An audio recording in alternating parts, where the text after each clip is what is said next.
दोस्तों याद है 2020 का वो साल जब कोरोना की वजह से सब कुछ बंद था और प्रधानमंत्री जी ने आपसे पीएम केयर फंड में दान पैसा मांगा था। रिक्शे वाले से लेकर बड़े बिजनेसमैन तक सबने अपनी मेहनत की कमाई इस फंड में डाल दी। लेकिन आज सच ये है कि उस पैसे का कोई हिसाब किताब नहीं है। आखिर वो 10,000 करोड़ से ज्यादा का रुपया गायब कहाँ हो गया। जब लोगों ने आरटीआई यानी सूचना का अधिकार के जरिए यह जानना चाहा कि फंड में कितने पैसे आए, उसे कहां कहां खर्च किया गया, तो सरकार ने बड़ा ही अजीब जवाब दिया। पीएमओ यानी प्रधानमंत्री कार्यालय ने साफ कर दिया कि पीएम केयर कोई पब्लिक अथॉरिटी नहीं। सरल भाषा में कहे तो सरकार का कहना यह है कि जनता का पैसा होने के बावजूद जनता के प्रति जवाबदेह नहीं। अब सवाल ये है कि अगर यह सरकारी फंड नहीं है तो इसमें पीएम का नाम और सरकारी प्रतीक यानी एम्बलम क्यों इस्तेमाल किया गया। नियम के अनुसार जनता के हर पैसे का हिसाब कैग यानी भारत के नियंत्रक और महालेखा परीक्षक को देना पड़ता है, लेकिन पीएम केयर्स को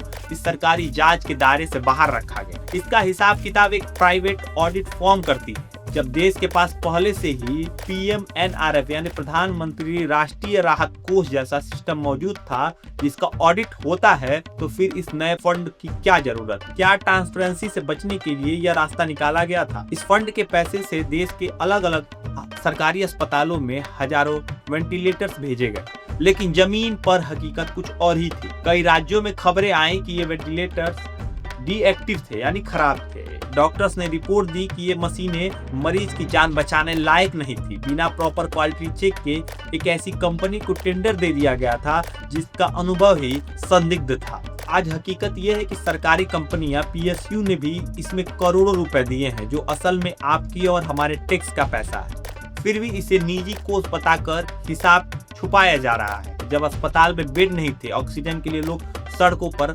तड़प रहे थे, तब यह फंड लोगों के काम क्यों नहीं आया।